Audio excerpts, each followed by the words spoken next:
Jamia तालीमुद्दीन सीढ़ागर YouTube channel को subscribe कीजिए और मज़ीद अपडेट्स पाने के लिए घंटी के बटन को दबाएं। लाइक शेयर और कमेंट लाजमी करें। जज़ाकल्लाहु खैरा। आज की सभा में आदरणीय शेख हनीफ साहब जी, यहाँ का स्थानिक मौलाना साहब हनीफ साहब जी, संस्था की कोर कमेटी और उपस्थित समाज के महानुभाव और आप सभी इस्लाम बिरादर, हमें आज बहुत खुशी है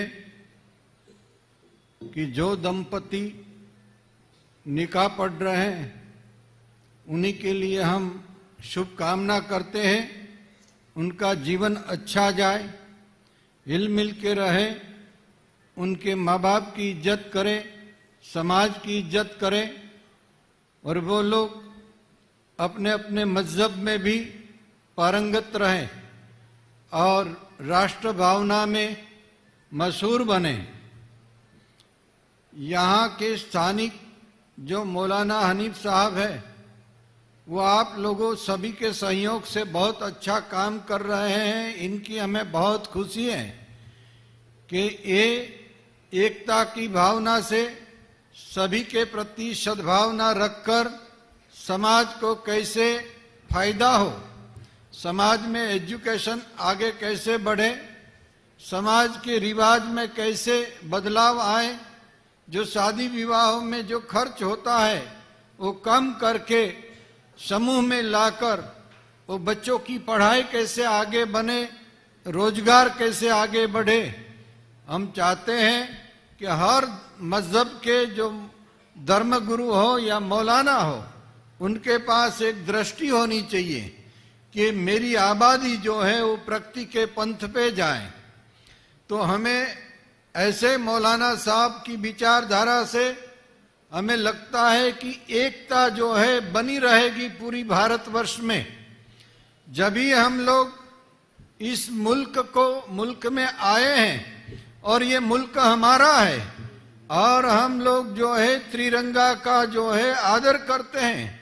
इस राष्ट्र के सभी जो है भाई है, चाहे ये राष्ट्र त्रिरंगा का स्वीकार करने वाला, वो बंधारण का स्वीकार करने वाला जो आदमी है ये हमारा भाई है, चाहे किसी भी कौम का हो। तो हमें ये मुल्क का जो है रोशनी कैसे बढ़े, इनकी आबादी कैसे बढ़े, इसीलिए राष्ट्र के मंच पे सभी को एक होना चाहिए। मजहब हम अपना अपना स्वीकार करें, ये अपना अपना अपनाए, दूसरे के आदर करें, दूसरे के लिए हम आदर करें, मगर राष्ट्रीय मंच जो है उसी में हम एकता रखें। इस मुल्क को कोई नुकसान पहुंचाने वाला है तो वो हमारा शत्रु है, ये बात हमें दृढ़ कर लेना चाहिए। जैसे जापानीज को पूछा गया कि जापानीज को बच्चे को स्कूल में भी पूछा गया कि आपका इष्ट देव कौन है, तो उन बच्चे ने कहा बुद्ध हमारा भगवान है, बुद्ध हमारा भगवान है। जब भी उसके टीचर जो मुलाकाती गए टीचर के सामने पूछा अगर बुद्ध ने आपके देश के ऊपर जो चढ़ाई कर दी तो आप क्या जवाब देंगे, तो उन बच्चों ने जवाब दिया कि बुद्ध की मूर्तियों को उगाल के उसकी गोलियां बना लेंगे और बुद्ध के सामने हम जो है सामना करेंगे। ऐसा भगवान भी हमें नहीं चाहिए जो हमारे राष्ट्र के अमन चमन को नुकसान पहुंचा दे। हिंदुस्तान जिंदाबाद, हिंदुस्तान जिंदाबाद, हिंदुस्तान जिंदाबाद, दीनी मदारिस जिंदाबाद। इसलिए हम हमारे सभी जो भाइयों को हम ये विनती करते हैं कि हमारी राष्ट्र भावना में कोई कचाश न रहे।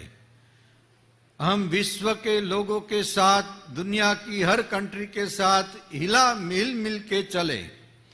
और जब भी हम विद्यार्थी की अवस्था में आएंगे, दुनिया में विकासशील जो देश है उसने क्या क्या किया। मैं दुबई गया तो दुबई के शेख साहब ने कितनी प्रगति की आप अचंबा पामोगे। इतनी विचारधारा हमने मुलाकात मांगी, फौरन मुलाकात दे दिया। उसकी जो विचारधारा है, मजहब वो जरूर इस्लाम पालते हैं, पूरा नियम के अधीन रहते हैं, मगर उसका कहना है कि हम दुनिया के साथ चलेंगे और हमारे मुल्क की आबादी बनाएंगे। उससे भी ज्यादा धनवान इस्लाम देश है, दुबई से ज्यादा अबू धाबी धनवान है, उनका जो है शेख साहब है वो ज्यादा धनवान है, मगर इनकी विचारधारा जो है वो दाद मांगती है। इसलिए हम चाहते हैं कि हम साथ में मिलजुल के ये पूरा कार्य करें। जब भी बहुत से लोग आपस में मतभेद खड़े कर देते, मैं भारत साधु समाज के प्रेसिडेंट से ऐलान करता हूं पूरे भारत की जनता को कि जो भी कौम के लोग हैं उन्हीं का सभी का आदर करें, उनके मजहब का आदर करें।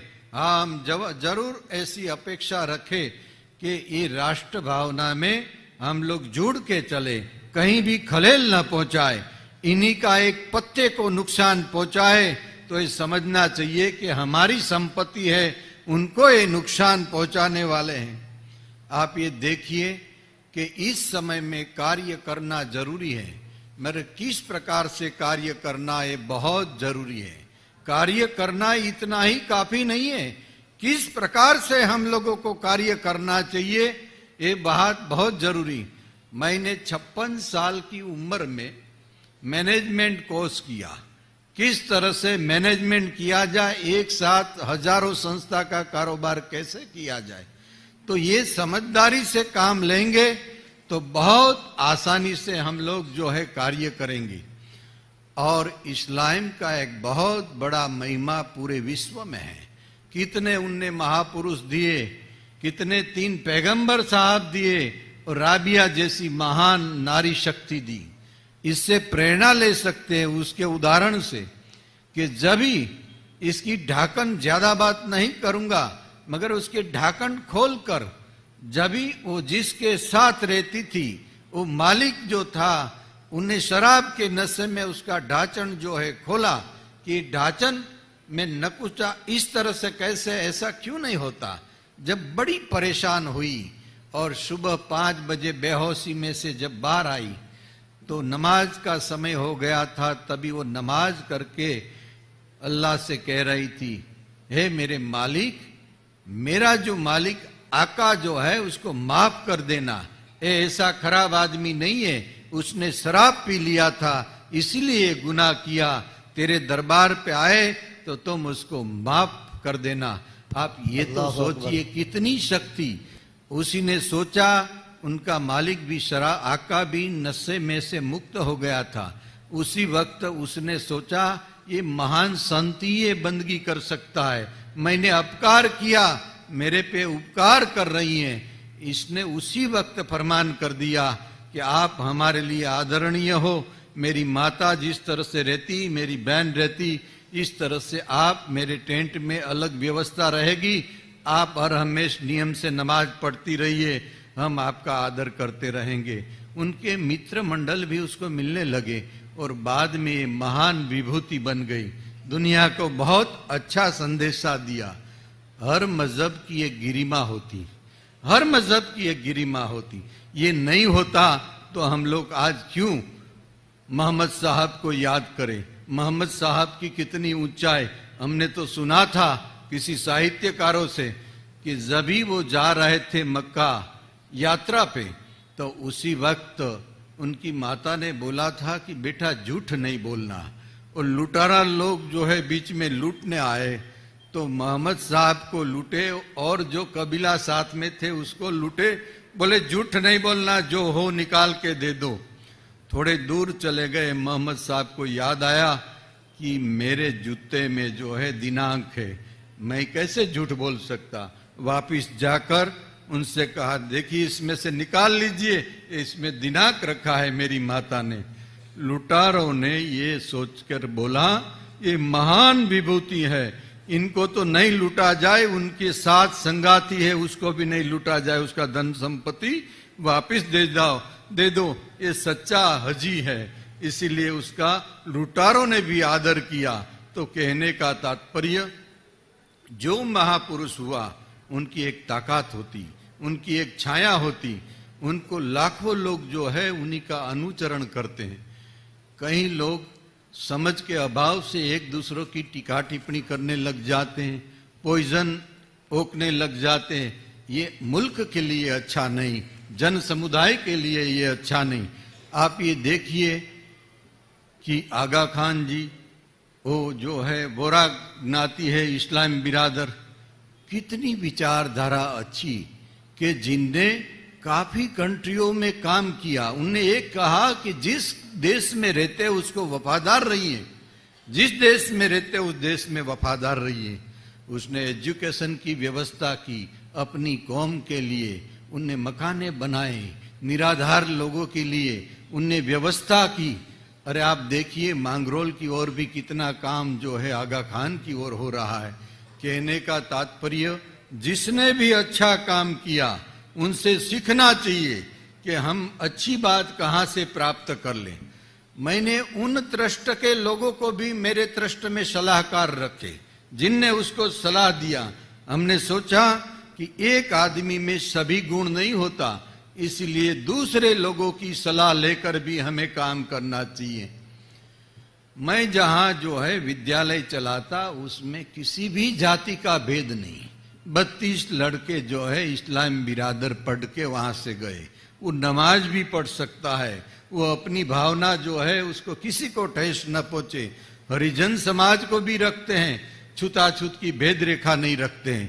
कहने का तात्पर्य, हमें अच्छा नागरिक भी बनाना है और हमें सही आध्यात्मिक स्पिरिचुअल युवान भी बनाना चाहिए। हमें बहुत खुशी हुई कि जो युवानों ने यहाँ 5-5, 6-6 साल रहकर कोर्स किया और अभ्यास जो है इन लोगों ने किया, सही अर्थ में कुरान को समझे।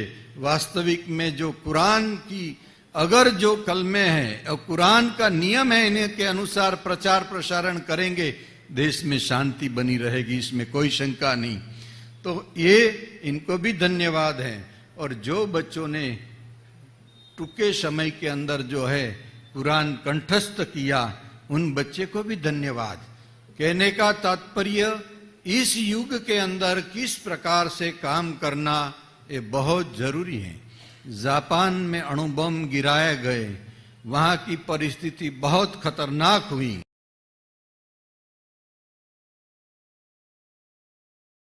उन लोगों ने क्या किया? उन लोगों ने संकल्प किया, हम ज्यादा घंटे काम करेंगे, ज्यादा घंटा काम करेंगे।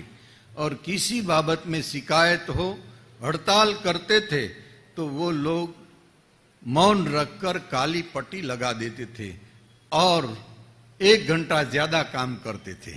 यहाँ हम लोग क्या करते हैं भारतवर्ष में, हड़ताल के दिन जो है कहीं सरकारी मिलकतों को नुकसान पहुंचाते हैं। ये आखिर टैक्स तो हम लोगों के सीने पे ही आता है।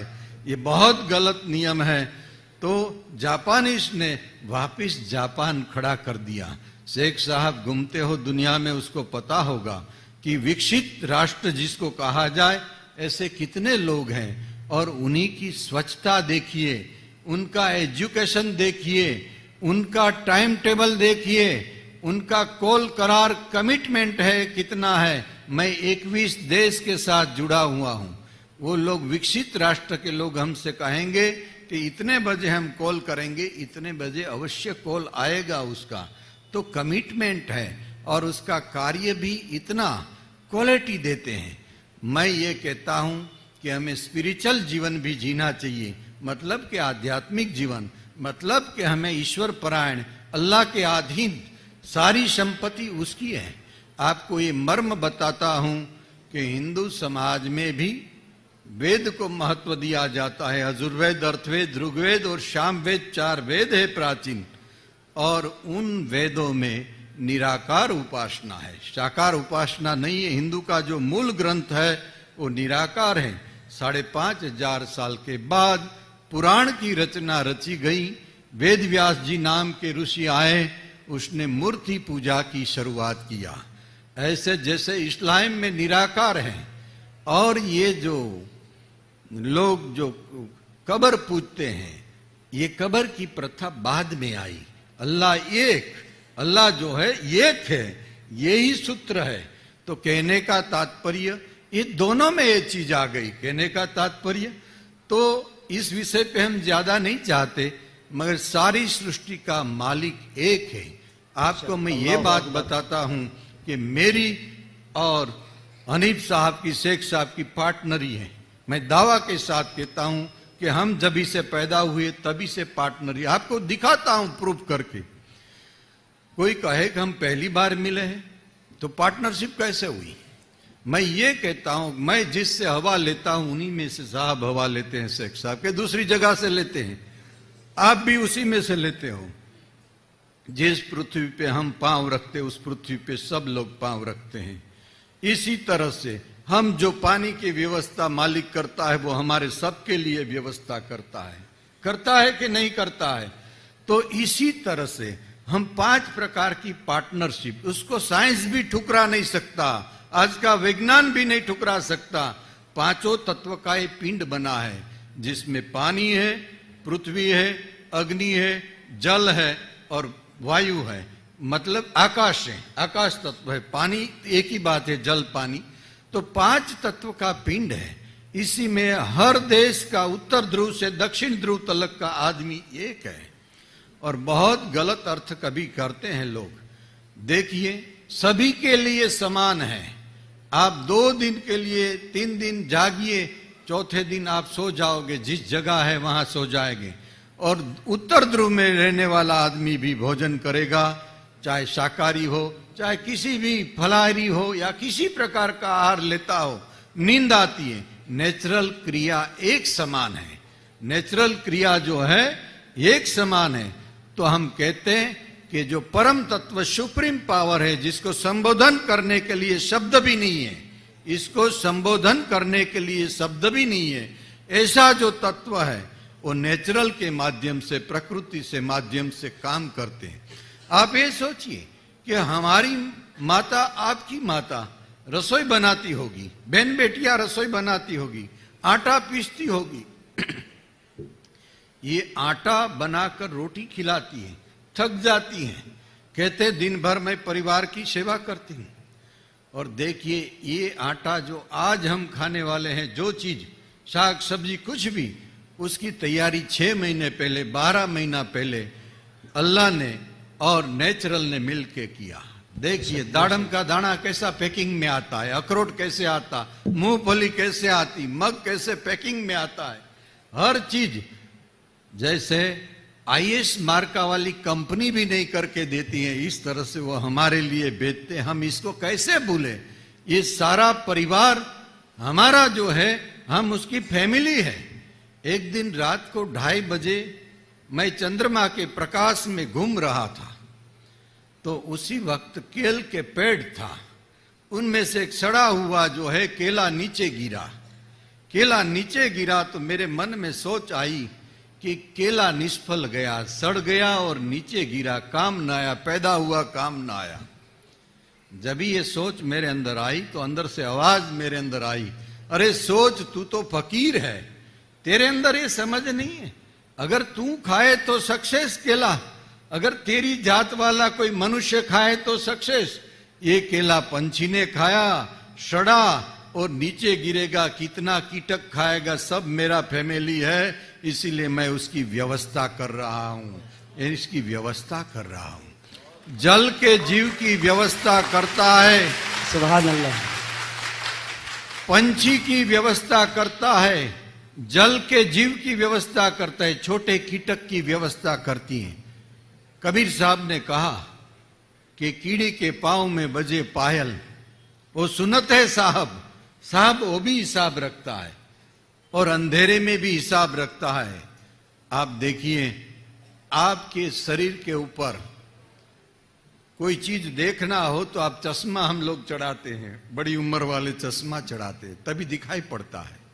रात के अंधेरे में कुछ नहीं देखता तो लाइट करते हैं, और जब लाइट भी चली जाती है, चश्मा भी नहीं है, और शरीर के किसी अंग में एक चींटी हमको काटेगी तो हमारी अंगुली वहां जाती है, सीधी जाती है, सीधी जाती है।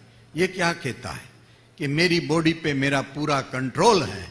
इस तरह से पूरे यूनिवर्स ब्रह्मांड में उन अल्लाह का कंट्रोल है, बेशक। पूरा कंट्रोल है। नाराए तकबीर। आप लोग जो भी अल्लाहु करेंगे अकबर। वो बिना आँखियां देखता है, बिना कान सुनता है। यही तो कुरान की समझ है। यही लोग तौहीद की कहते बात हैं है। कि इस तरह से हम करते, उस तरह। हिंदू धर्म अंधश्रद्धा में नहीं है, इस्लाम धर्म अंधश्रद्धा में नहीं। लोग दोरा धागा भभूतियां करके करते, ऐसी चीज नहीं। एक ही ईश्वर है और उन्हीं के शरण हम जाए। और देखिए, ये मनुष्य जीवन बड़ा दुर्लभ है। दूसरे प्राणी से हम अलग हैं। किस तरह से? हम लोग विवेक बुद्धि से चल सकते हैं। अफ्रीका के जंगल में करोड़ों प्राणी होते, विवेक नहीं है, बुद्धि है। कौवा भी अपने अंडे का रक्षण करता है, बुद्धि है, मगर विवेक बुद्धि नहीं। मेरी माता कौन है, मेरी बहन कौन है, मेरे धर्म शास्त्र क्या है, उसी का ज्ञान उसको नहीं है। तो हमारे पास विवेक बुद्धि है और हमारे पास ईश्वर का चिंतन है, अल्लाह की बंदगी है। हम ये बंदगी कर सकते। और तीसरी बात, हम एक दूसरे को हेल्प कर सकते, मदद कर सकते। इसीलिए देवताओं को दुर्लभ है मनुष्य जन्मा है। इसी में हम कोई बुरा काम न करें, किसी के प्रति हम बुरी दृष्टि भी न करें। हम जो है अपनी सुरक्षा अवश्य करें। अपनी सुरक्षा करने का हमें अधिकार है, ये जरूर करना चाहिए। और हम ये चाहते कि मुल्क में चमन बना रहे, यहाँ का हर इंसान को रोजी रोटी मिले, मेरी माता बहन की सुरक्षा सलामती हो और पूरे विश्व में जो है भारतवर्ष की ख्याति रहे।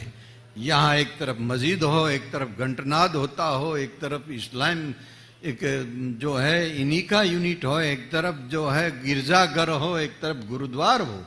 आखिर तो ये सब एक ईश्वर है, यही बात बताता है। और ये कहते हैं भाईचारा और सद्भाव का सेतु बनाइए, मित्रता से आप आगे आइए। इसीलिए हमने सूत्र दिया है। वो सूत्र ये है कि मनुष्य जीवन में सत्ता फैल हुई, सत्ता जो है फैल हुई, संपत्ति फैल हुई, संपत्तिवान भी फैल हुए, विद्वान भी फैल हुए। मित्रता का हाथ लंबाइए एक दूसरे और मित्रता से आगे बढ़िए। सारे विश्व में हम मैत्री भाव मिलाकर एक दूसरे आगे बढ़े। ये अभी मौला साहब कह रहे थे, यहां भुआ आता हमको सपोर्ट कर रहा है। अरे मनुष्य ही मनुष्य को सपोर्ट करता है, पशु थोड़ा समझ सकता है। और हम ये भावना पहले हमारे अंदर पैदा होती तो सामने अंदर पैदा होती। इसका एक छोटा दृष्टांत, हमारी जैसी भावना ऐसी सामने वाले की भावना।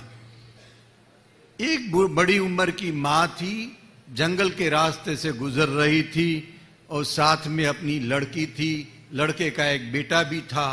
चलती हुई थक गई, थैली उठाना, बच्चे को उठाना, बूढ़ी माँ कमर से टेढ़ी।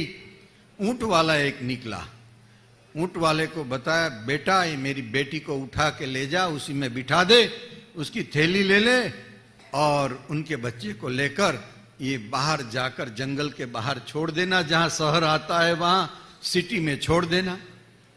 ऊंट वाले ने बोला, मेरे पास कहाँ इतना टाइम है तो तेरी बेटी को यहाँ ऊंट पे बिठाऊं। वो आगे निकल गया। 2 किलोमीटर जाने के बाद उसके मन में विचार आया, अरे मैं तो अगर उसको बिठा दिया होता, उसके पास 1-2 तोलू सोना है, लूट लेता, जबान औरत है तो कौन देखता। इसीलिए उसकी माँ खुद बिठा रही थी, मैं तो पागल हूं। और लौट के वापिस आया और उन माँ को बोला, माँ आपकी बेटी को बिठा दो। तो माँ ने बोला, नहीं भाई अब मुझे नहीं बिठाना है। बोले क्यों नहीं बिठाना है? बोले जा बेटा, मैं धीमे धीमे मेरी बेटी के साथ पहुंच जाऊंगा। ऊंट वाले ने पूछा, ए माँ किसने बता दिया तूने, तेरे को किसने बता दिया? बोले बेटे तेरे को बताया उसी ने मेरे को बता दिया। अल्लाह तो सभी तरह से है, अल्लाह सब जगह पे है। तुम्हारे अंदर जो भावना पैदा होगी, ये भावना हमारे अंदर अवश्य पैदा होगी। हम अगर यहाँ बैठकर बच्चे को गोली चलाना और बारूद चलाना सिखाएंगे तो हमको भी मंदिर में वही बात आएगी। अगर यहाँ मौलाना साहब हाथ लंबा करता है तो हम गले लगाएंगे, सारी भेद रेखा छोड़ के हम गले लगाएंगे। हम चाहते हैं सभी कौम है एक साथ हिल मिल के चले। हम लोग भारतीय हैं, भारतवर्ष का जतन करें। और आखिरी एक कवाली में मैंने बहुत छोटी उम्र में एक मस्जिद में रचना किया है, मेरी ही रचना है, वो मैं आपको थोड़ी सुना देता हूं, टाइम के ध्यान रखकर फिर हमारी बात को पूर्ण करता हूं। मुझे ये पता नहीं था कि खुदा का घर इतना निकट है। ओ मौलवियों ने मुल्क दूर दूर दिखाया था, वो काजी पंडितों ने मुल्क दूर दूर दिखाया था। मैं भटक रहा था, यकीन वो रो पे करता हुआ, मैं दर दर भटक रहा था, यकीन वो रो पे करता हुआ। मेरे उस्ताद ने दिल दर्पण में दीदार करा दिया, मेरे उस्ताद ने दिल दर्पण में दीदार करा दिया। मैं मान बैठा था कि मैं फिदा हूं उन पे, मगर अब पता पड़ा कि वो फिदा है हम पे, वो फिदा है हम पे। अब मैं उसी के झरोखे में बैठ के आवाज दे रहा हूँ, आ जाओ दुनिया के लोगों, ये सच्चे इबादत से, ये सच्ची बंदगी से ये दरबार खुल जाते हैं। एक केवल सच्चे हृदय की बंदगी से दरबार अल्लाह का खुल जाता है, उनकी कोई विधि नहीं होती। और ये इसलिए सबूत देता है कि मैं मान बैठा था कि मैं उसके फिदा हूं, मगर मैं क्या उसकी बंदगी कर सकता, मेरे में क्या ताकत है, मेरा मन तो कहीं से कहीं चला जाता, मगर उसने मेरा स्वीकार कर लिया है। इसलिए मुझे पता है कि उसने मुझे पृथ्वी पे भेजा है और अल्लाह ने मेरा स्वीकार किया है, मेरा स्वीकार परमात्मा ने किया, इसलिए मुझे श्वास दे रहा है, मुझे खुराक दे रहा है। मैं नहीं ख्याल रखता, मगर वो मुझे स्वीकार करके रखता है। आप सभी के लिए मेरी शुभकामना। बार बार ये जो आज के समय निकाह पढ़ रहे हैं, उन सभी के लिए मैं शुभकामना करता हूं, और ये मुल्क की शांति हमेशा बनी रहे, हम सही राह पे चलते रहे, हिल मिल के एक दूसरे को गले पे लगा पे चलते रहे, यही शुभकामना के साथ मेरी बात को पूर्ण करता हूं। हिंदुस्तान, हिंदुस्तान, कौमी एकता जिंदाबाद, कौमी एकता जिंदाबाद, दीनी मदारिस जिंदाबाद। मोहतरम हजरात, हमने अखिल भारतीय अखाड़ा साधु के प्रेसिडेंट